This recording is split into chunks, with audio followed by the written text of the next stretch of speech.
and welcome to the first Citizen Media Expert Interview Series. Ashoka Changemakers, with the support of Google, launched Citizen Media, a global innovation competition to find solutions that use media to catalyze participatory citizenship. Media connects people to their world, gives voice to their dreams and ideas, and equips them with knowledge to improve their lives and the lives of others. But even in this age of pervasive media, millions lack access to the most basic information tools. The Citizen Media competition seeks to change this reality. In this series, we'll connect with media experts from around the world to explore major trends, obstacles, and what lies ahead. Hello, today we are joined by Katherine Maher, expert on governance and citizen participation. Katherine, thank you for joining us. Oh, thank you so much for having me. So, as we get started, I just wanted to hear a bit from you about the current work that you're doing. What is on your plate at the moment? So at the moment I am working on a project with the World Bank on something that we're calling the Open Development Lab, which focuses on the changes that technology is bringing to development practice. So looking at things like open data, e-governance, citizen participation, anti-corruption, accountability, that sort of thing. Technology, the lab is bringing together experts from inside and outside of the bank, recognizing that ideas and innovation can really come from anywhere. So I am trying to bring together some of those partnerships and get us all geared up for launch. And now, is that global, or is it focused on a particular region? No, it's actually global. My area of focus is sort of wherever the opportunity is at the time, which is really nice. It's great to be that flexible. But we are looking at sort of global level partnerships. So exchanges of experts between sort of North and South countries, or sort of these South-South dialogues, as well as getting sort of our own staff up to speed on open source mobile applications, understanding better things like open data initiatives, trying to collaborate better with our internal experts and really sort of bring the knowledge and that has accumulated around the field of technology and development and governance into sort of everyday work and practice. Is there a part of the world that is more difficult than others to work in? And what do you find the challenges are? That's a good question. Not regionally so much. I don't think that there's a part of the world that's terribly difficult. I think that every country or city has its own challenges, and sometimes those have very little to do with the sort of people or the country or the culture itself. I was in Nigeria last week and had the opportunity to go visit Lagos, which is a city of, they say, 14, perhaps 18 million people. Really, really exciting, dynamic place to be at the heart of, one of the largest populations in the continent of Africa. And there were huge rains while I was there, and the whole city flooded. Much of it lies at sea level, so there was really nowhere for the water to go, and that has very little to do with sort of the being in Nigeria, and very much to do with sort of the unique challenges facing Lagos at the time. And so it was challenging to work in, only in the sense that it was really challenging to get around. And so that, there's always those sort of challenges, being somewhere in the rainy season, being somewhere if there's political instability, being in a place where security considerations make it difficult to actually get out and work. And I think that those are the sort of frustrations that you experience that are probably the challenges to doing the work. But I don't think that there's a region in particular that has been terribly difficult, although I certainly haven't been everywhere in the world, so perhaps there are. So what do you see as the most exciting potential that currently exists for technology in international development?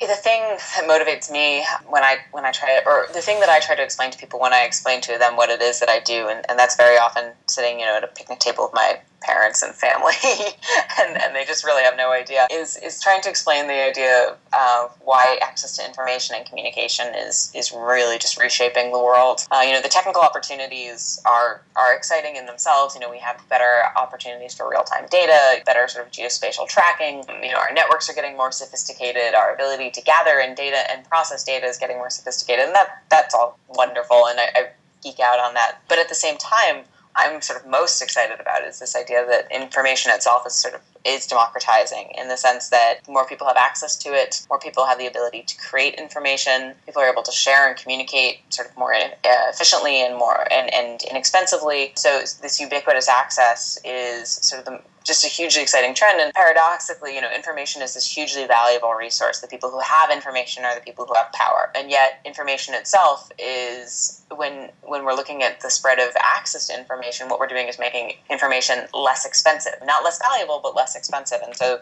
there's this really interesting dynamic at work where information becomes more available to everyone, which really has these implications for power shifts. And I think that that's where you see things like these unrest in the North Africa region and in the Middle East, is these changing dynamics of power and information. And sometimes that gets channeled in really sort of positive ways and creates new and dynamic models for governance and participation. And sometimes that can be problematic. And I think that that's the challenge that we all face working in this field. You mentioned North Africa and the Middle East, and I wanted to take that opportunity to talk a little bit about citizen media. And at least from my perspective, it looks like citizen media, particularly in that region, but really around the globe, is at a tipping point. Mm-hmm. And I think a lot more people have been feeling this recently, and we've seen it turn into movements that had started from the internet and moved to the ground. Why do you think this is? Why now?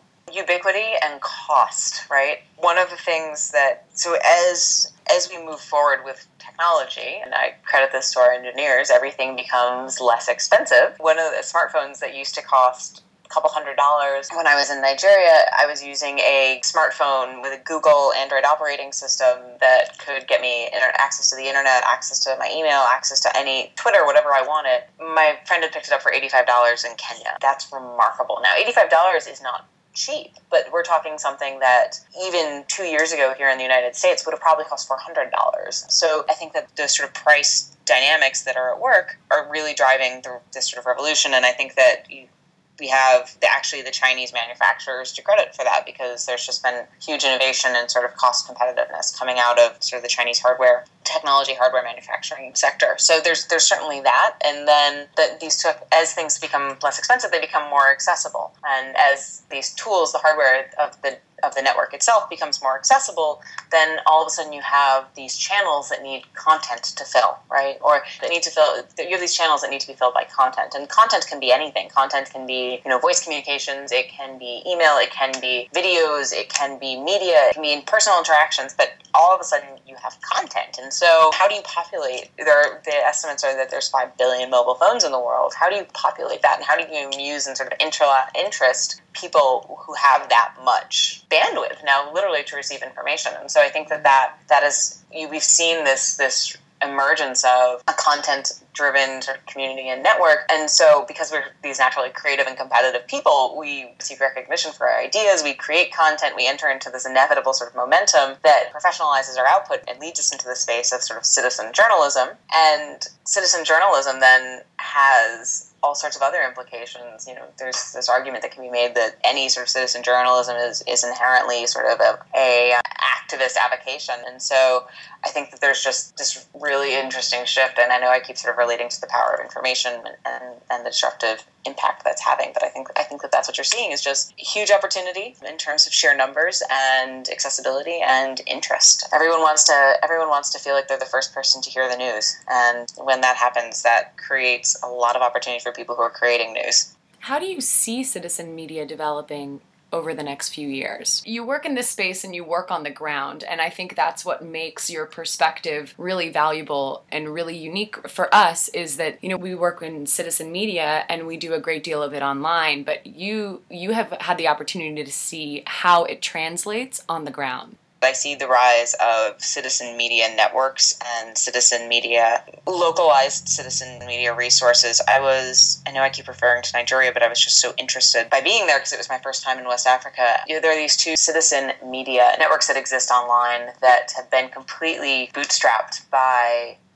their owners or their founders, and they have become these resources, these alternate resources for information. And it's not that Nigeria doesn't have free media. It does. In fact, it recently passed a Freedom of Information bill through the parliament, which has provided all sorts of different ways of strengthening sort of the competitiveness and accuracy of the traditional media. But you have this emergence of these alternate sites that provide different sorts of information and talk about issues that maybe are a little bit on the edge of what would be considered sort of polite journalism. And they have emerged as de facto breakers of news stories, and they have had communities form around them. And so I think that, and I'm not sure that I'm saying anything sort of earth-shattering here, but the emergence of community around media is really a direction that we're seeing happen organically. And it's where access to information is still sort of limited or a novelty or happens 3 times a day on a radio broadcast coming over shortwave from the BBC, which as many parts of the world, the idea of citizen media, particularly portable, replicable, transferable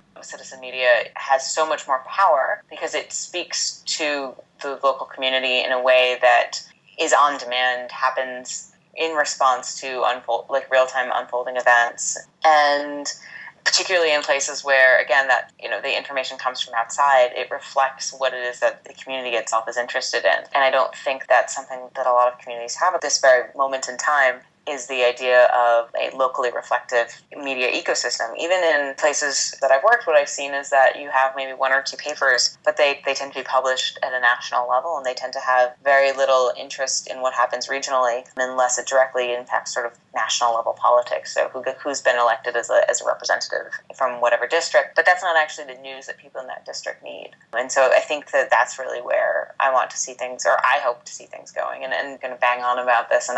But it's mobile phones, it's mobile networks, it's the idea that it's going to all be coming over this wireless connection, and understanding that there's a difference between the network itself and sort of the handsets that operate on the network. And so you've got both the network, which is the way of sharing information, and then you've got the hardware and the handsets in people's hands, and those may change and those may look different. And they may look more like netbooks, or they may look more like mobile phones, or who knows what those will sort of evolve into, but those will also determine the shape and the experience of our content. And so it's both the channel and the device that will really determine where we go from here. And the more that we see sort of the customization of devices for particular operating environments, I think that you'll see that media itself responds to that. So you'll have sort of these hyper-local media forms that may bear very little relation to what's happening, the next town over or the next country over. And that will really depend on sort of the local environment and the adaptive properties of the technology itself. So as you know, Ashoka Changemakers, with the support of Google, is seeking innovations in citizen media. What was your reaction when you heard about this global competition? Oh, I thought it was fantastic. I think that there's a really interesting relationship between Google and citizen media, specifically because Google itself was a disruptive technology, right? One of the things that's fascinating to me about the idea that we're using these technologies in different ways is that when you do innovate, you're assuming that the status quo is insufficient, right? Any change comes about because the status quo was insufficient. And one of the reasons that Google was so successful was because its founders took a look at the way that the net was being crawled and archived and searched and said, well, this is an insufficient way of doing business, and we have a better idea, and we can provide information in a better way. And so the idea that the people who became successful in the company that became successful off the basis of its ability to innovate is now supporting a competition that focuses on identifying innovators and change makers, and you couldn't have a better partnership through which to do that than Ashoka.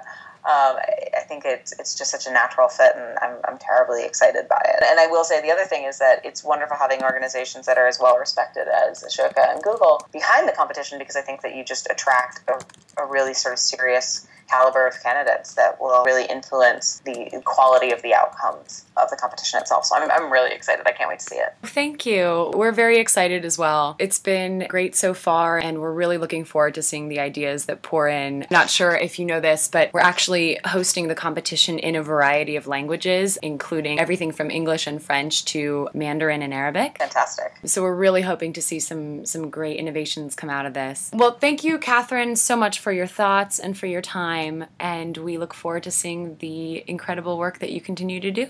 Oh, thank you so much, and thank you for giving me the opportunity to talk to you.